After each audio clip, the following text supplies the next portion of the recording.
Gloria a Dios. Que el Señor bendiga a todos mis hermanos en esta preciosa noche. Dios pues nos siga bendiciendo. Vamos a continuar con nuestro estudio comentado, amén, sobre la carta de Tito.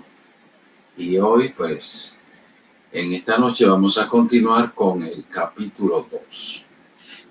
Capítulo 2 de la carta de Tito, que vamos a estar leyendo y estudiando en el nombre del Padre, del Hijo y del Espíritu Santo. Gloria a Dios. Padre, bendícenos, Señor, dirígenos, Dios mío, en todo lo que vamos a hablar y a enseñar. Que tu gloria, oh Dios, se manifieste, tu gracia, tu amor, en todo lo que vamos a hacer. Glorifícate, mi Dios, y capacítanos, Dios mío, para entender y exponer tu santa palabra. En el nombre de Jesús, amén. Amén. Bien, mis santos hermanos, pues abramos en nuestra Biblia el capítulo 2 de la carta de nuestro hermano San Pablo a su amado hijo en la fe, Tito, que, como ya dijimos, había dejado en Creta para allí llevar a cabo una serie de enseñanzas en la iglesia. Y en este día, pues, lo que nos concierne en este capítulo es el comportamiento de cada uno de los miembros de la congregación. Las personas ancianas, damas, caballeros, jóvenes, sirvientes que servían a los amos y los amos mismos también. Lo vamos a estar considerando en este capítulo. Bien, pues dice aquí en el versículo 1, dice, pero tú,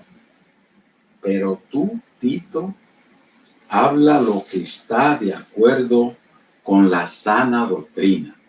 Habla lo que está de acuerdo con la sana doctrina.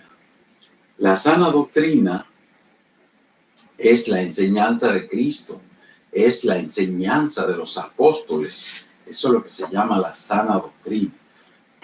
Todo lo que Cristo enseñó y toda la interpretación que los apóstoles le hicieron o le dieron a la palabra de Dios. No lo que nosotros interpretamos hoy, sino lo que los apóstoles, inspirados por el Espíritu Santo, interpretaron y enseñaron y nos dejaron a nosotros.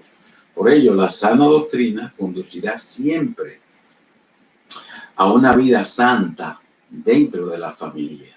La sana doctrina, el que tiene sana doctrina, no solamente se va a manifestar dentro de la congregación, sino también en el hogar se va a perfilar esa sana doctrina, ese comportamiento.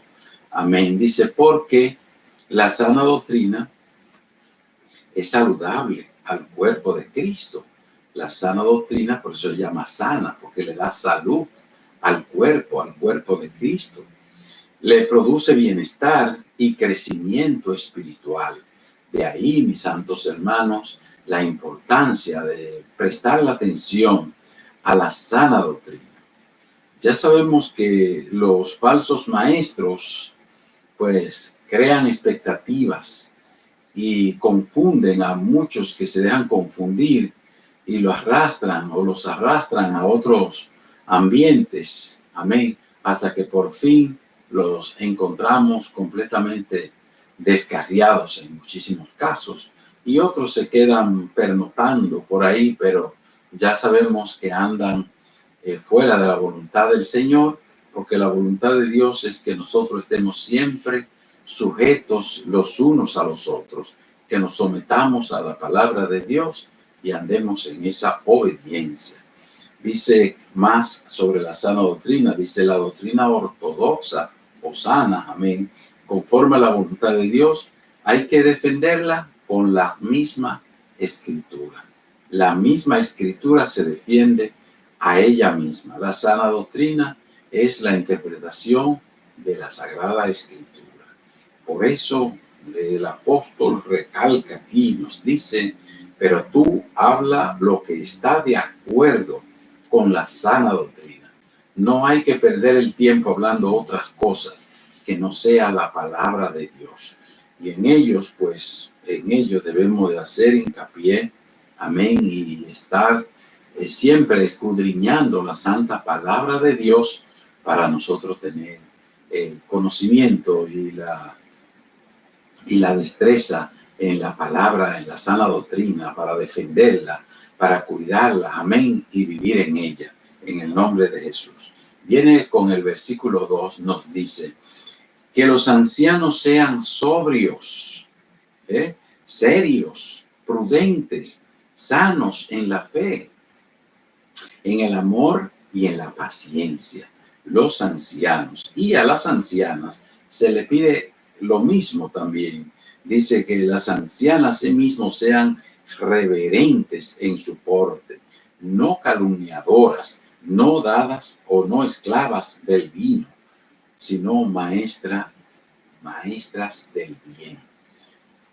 Bendito sea el nombre de Dios. Los ancianos aquí y las ancianas no se están refiriendo a líderes ministeriales en la iglesia, como a ministros, que en otras ocasiones se refiere a ancianos que dirigen en la iglesia, pero en este caso se refiere a personas de edad avanzada.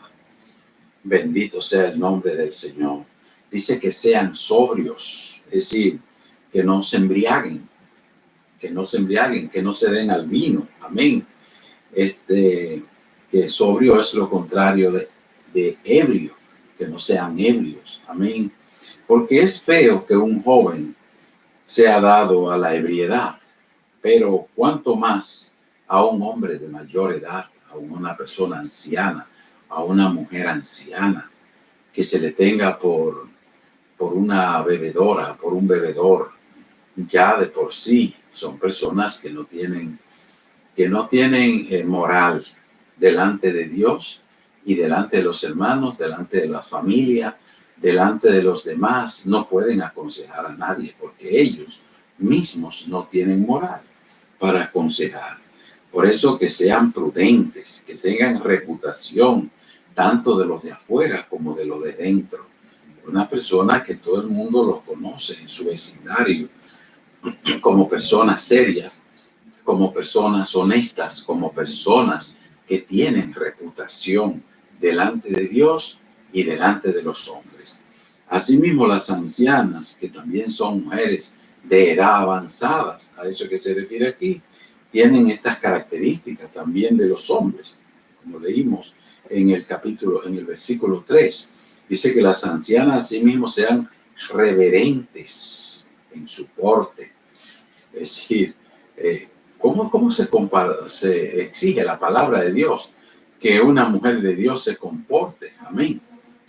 En su porte, en su forma de ser, en su forma, hasta su manera de caminar y de pararse y de moverse y de hacer todo lo que hace, en su porte, en su hablar, en su conversación. Amén. Es una persona también ejemplar. Es una persona que inspira confianza.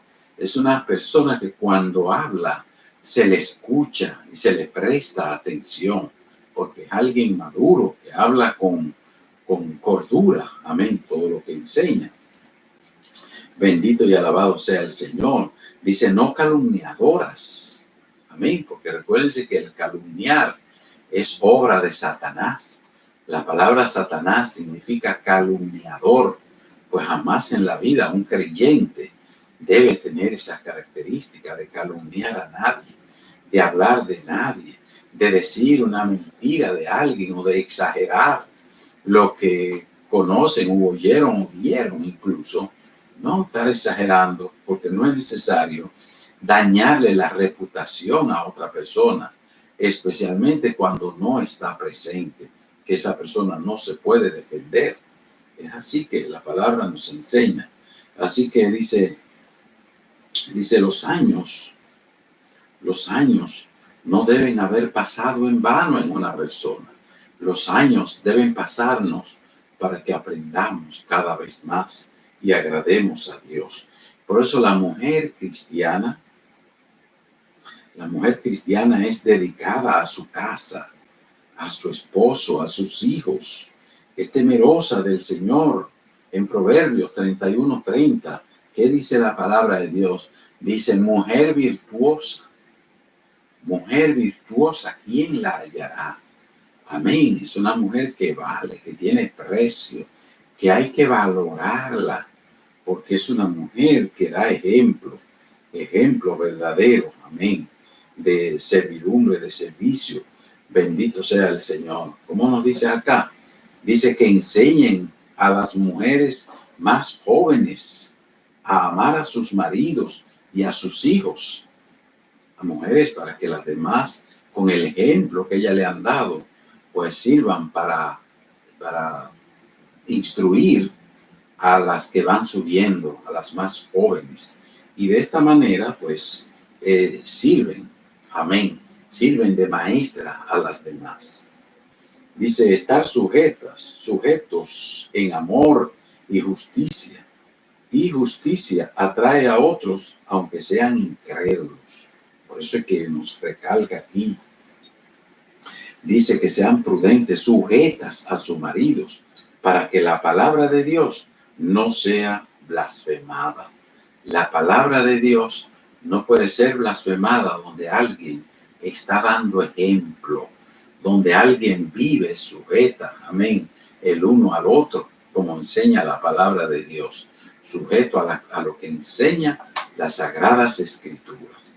Sea Dios bendito por todos los siglos. Por eso hablo aquí. Dice que sean temerosas de Dios. Habían casos de mujeres, aún en aquellos tiempos, que eran mujeres perversas, incrédulas. Siempre la ha habido. Siempre ha habido esa situación de personas que dañan a los demás. Pero en cuanto la persona viene a los caminos del Señor, ya entra en una vida nueva.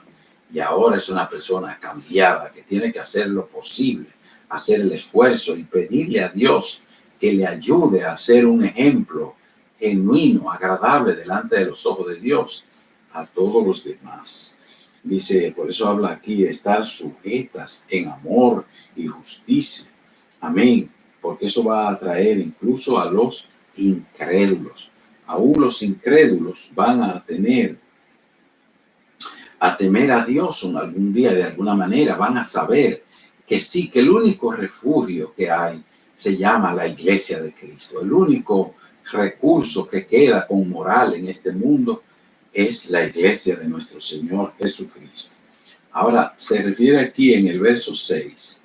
Dice, exhorta a sí mismo a los jóvenes a que sean prudentes. El verso 6 y 7 dice, presentándote tú en todo como ejemplo de buenas obras, en la enseñanza, mostrando integridad y seriedad. O sea que primero se le exige aquí también la parte de los jóvenes.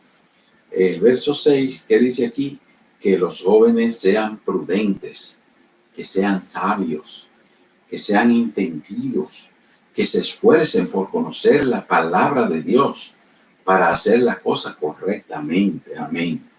Dice que sean prudentes en todo. Amén. Sensatos, sobrios. Y Tito debía ser el ejemplo de ello, por lo que inferimos que Tito todavía era un hombre bien joven. Y el apóstol lo mezcla y lo pone en el grupo de los jóvenes para que sea ejemplo también de ellos. Por eso dice, el líder tiene que ser un ejemplo en todo. El líder que Dios ha establecido y que la iglesia lo ha puesto en una posición, pues tiene que ser ejemplo en todo, en todas las cosas buenas. Dice, palabra sana, dice el verso 8. Palabra sana e irreprochable, de modo que el adversario se avergüence y no tenga nada malo que decir de ustedes. Entonces, aquí la palabra nos enseña, nos compromete a nosotros. Una vez le damos el corazón, nuestra vida a Cristo, la palabra nos exhorta con toda sabiduría y prudencia y con toda instancia, amén, a que seamos fieles. Dice, palabra sana. Nuestro vocabulario debe ser un vocabulario sano, no un vocabulario vulgar. El vocabulario de allá del mundo es un vocabulario para ellos, pues se lo disfrutan. Pero ya sabemos que el que está en Cristo, al ser una nueva criatura, todas esas cosas le molestan. Escuchar vocabularios feos, vergonzosos, amén, que son vulgaridades. Eso no va con el hombre, la mujer de Dios. Dice, los incrédulos no tendrán ocasión ni derecho a acusarnos de nada. Eso dice este verso aquí. Bendito sea Dios para siempre. Dice, y que no tengan nada malo que decir de ustedes. Es decir, que nosotros tenemos la obligación, hermanos, de ser ejemplo en todo de los demás. Porque en Cristo, nueva criatura, ahora nuestro vocabulario es un vocabulario cristiano, vocabulario santo también. Dice, el incrédulo busca razones siempre para justificar su incredulidad y sus actos. Ellos dicen, yo hago esto porque mira aquello es lo que hacen.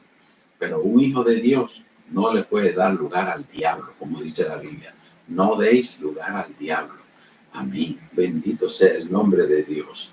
Y entonces los versos del 9 hasta el 15, como nos hablan, dice, exhorta a los siervos a que se sujeten a sus amos.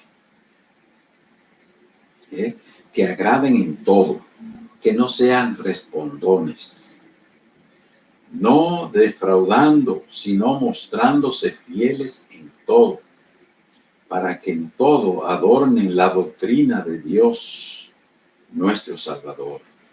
Porque la gracia de Dios se ha manifestado para salvación a todos los hombres, no importa quién sean, enseñándonos que renunciando a la impiedad y a los deseos mundanos, vivamos en este siglo sobria, justa y piadosamente.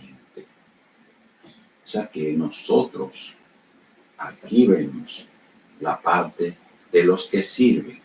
Es decir, en este caso, nosotros estamos hablando hoy en día de ser un empleado. Como empleado, nosotros tenemos que sujetarnos a las reglas de nuestro empleador y tenemos que ser personas justas en todo lo que nosotros hacemos, no injusto. Amén. Por eso hemos de recalcar que Pablo trató este tema, el tema de la esclavitud, amén, en casi todas sus cartas. Nosotros lo encontramos en casi todas sus cartas. ¿Por qué? Porque en el Imperio Romano, que fue donde se desarrolló el cristianismo y era el mundo conocido de aquel tiempo, de aquella época, de unos 54 millones de personas que componían el imperio en aquellos días, en ese primer siglo, el 16% eran esclavos, no, un 30%, perdón, corrido, un 30% de esos 54 millones eran esclavos. Entonces, estos esclavos se convertían también a Cristo porque las puertas del Evangelio están abiertas para todos, para amos, esclavos, ricos, pobres, no importa la clase. Cristo vino a abrir la puerta de la salvación para toda la humanidad. Amén. Bendito sea el nombre del Señor. Así que de esos 54 millones de personas, amén, 16 millones 200 mil eran esclavos aproximadamente. Amén.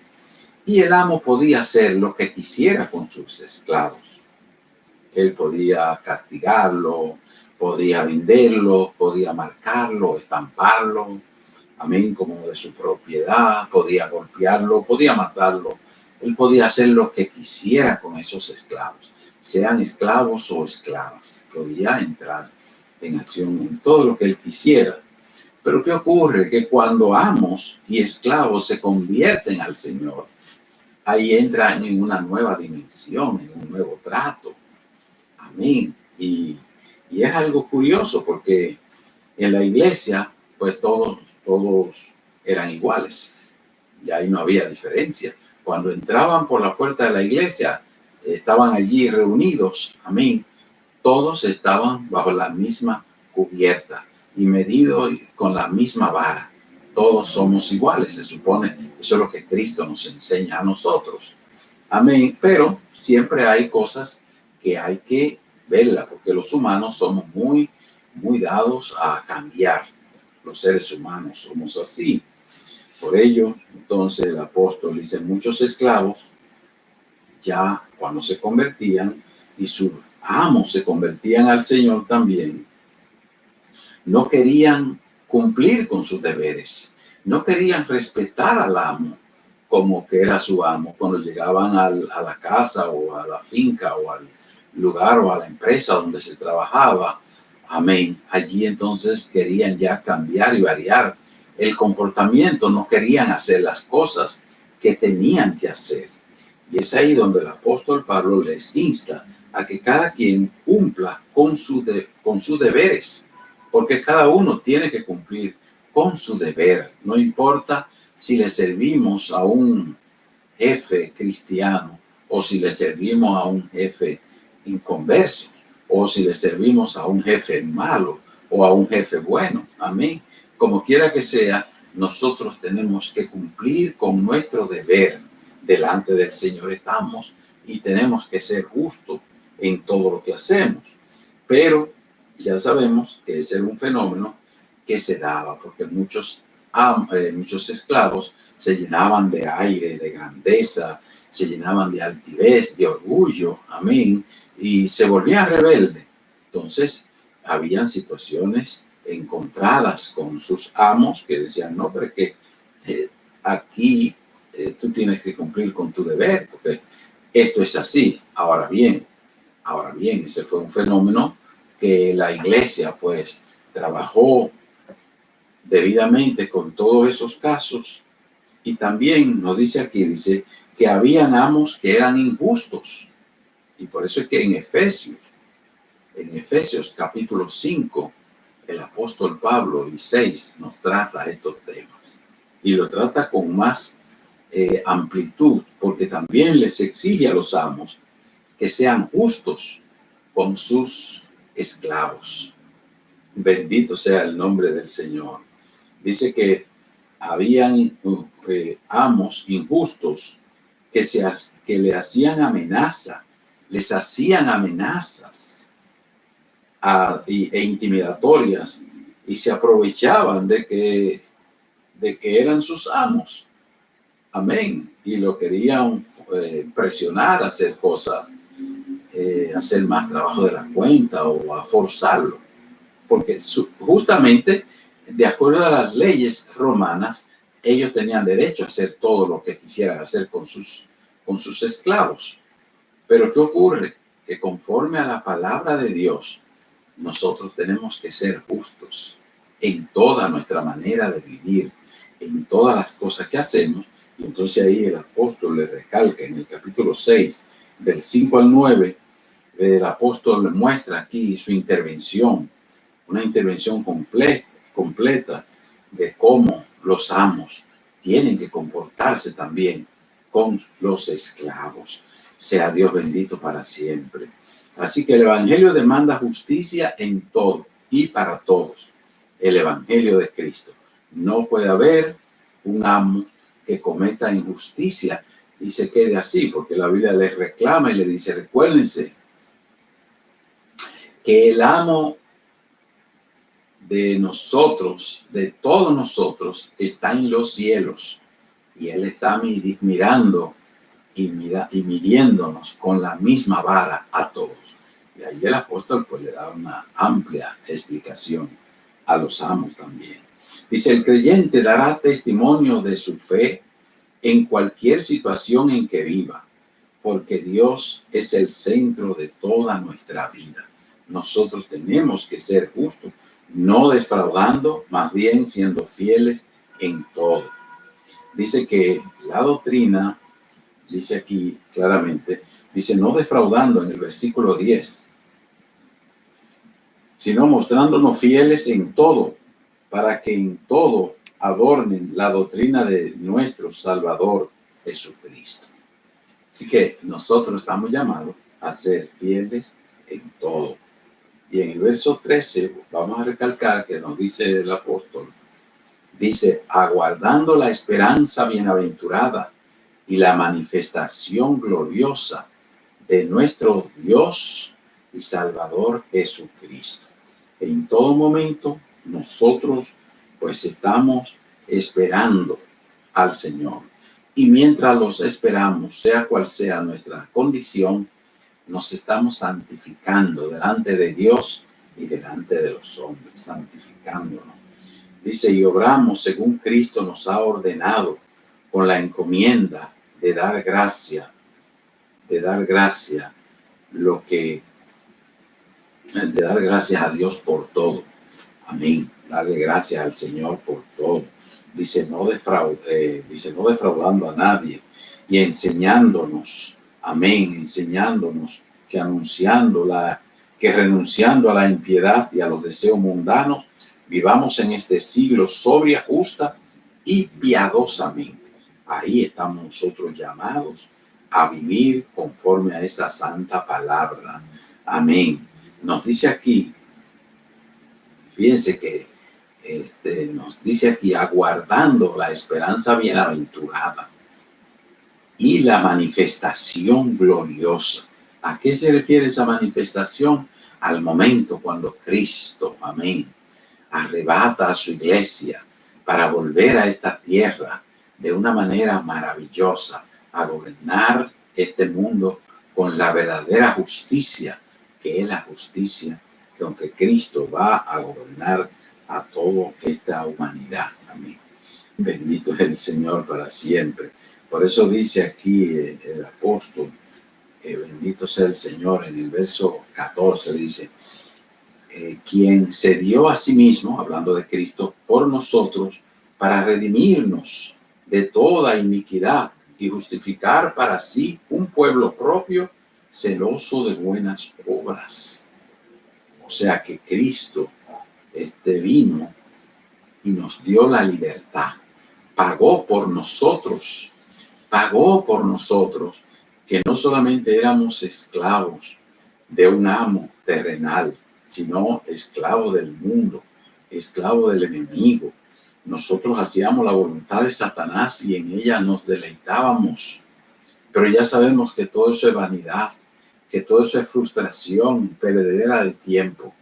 Ahora Cristo vino y pagó por nosotros y nos dio esta libertad que tenemos, con esa esperanza maravillosa y gloriosa que Cristo, pues, al pagar por nosotros, ahora somos libres y tenemos esta libertad también para vivir, para actuar, para movernos.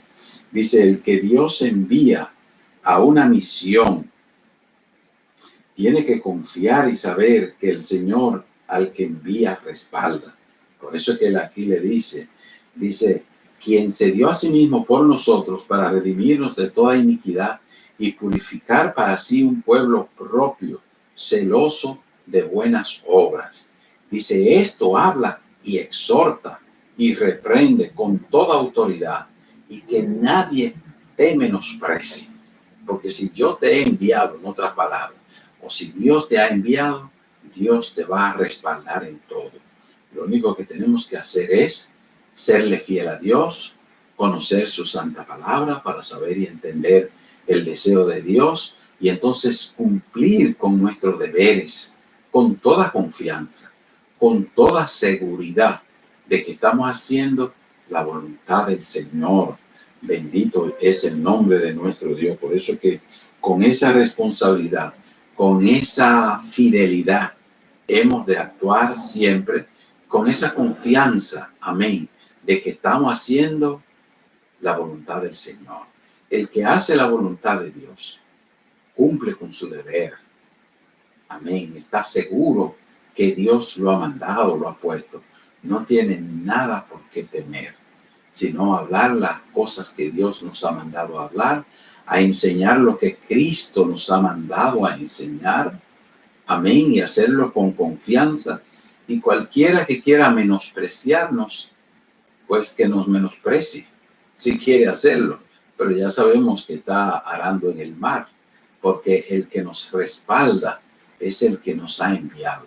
Y nosotros somos representantes del Señor, embajadores de Cristo en la tierra. Amén. Y somos los que anunciamos la palabra que Dios nos ha puesto a anunciar en este mundo. Amén. Que el Señor nos bendiga, hermanos. Ya seguiremos más adelante con el capítulo 3, que es el último capítulo de esta carta. Amén. Y nos estaremos usando también y edificándonos. Demos gracias a Dios por esta ocasión que nos ha permitido estudiar su santa palabra. Padre, gracias te damos, Señor. Gracias por tu palabra, gracias por tu amor, gracias por tu misericordia, porque tú eres el que nos mueve, tú eres el que nos dirige, el que nos guía, Señor, y nos envía a hacer y cumplir con todas estas cosas. Capacítanos cada día, ayúdanos a honrarte, Padre mío, ayúdanos a hacer las cosas con corrección, conforme a tu voluntad, y ayúdanos, Dios, a tener esa confianza plena de que somos tus hijos, de que somos tus siervos, de que hablamos, Señor, tu palabra verdadera, sana, Dios mío, en todo, y tenemos esa confianza de que tú nos estás respaldando en todo. Bendícenos, Señor, y guíanos, Dios mío. Contesta cada una de las oraciones y peticiones que se elevan, Señor, delante de ti. En el nombre del Padre, del Hijo y del Espíritu Santo. Amén. Amén. Que el Señor le bendiga a todos mis santos hermanos. Que la paz de Dios repose con todos vosotros. Amén.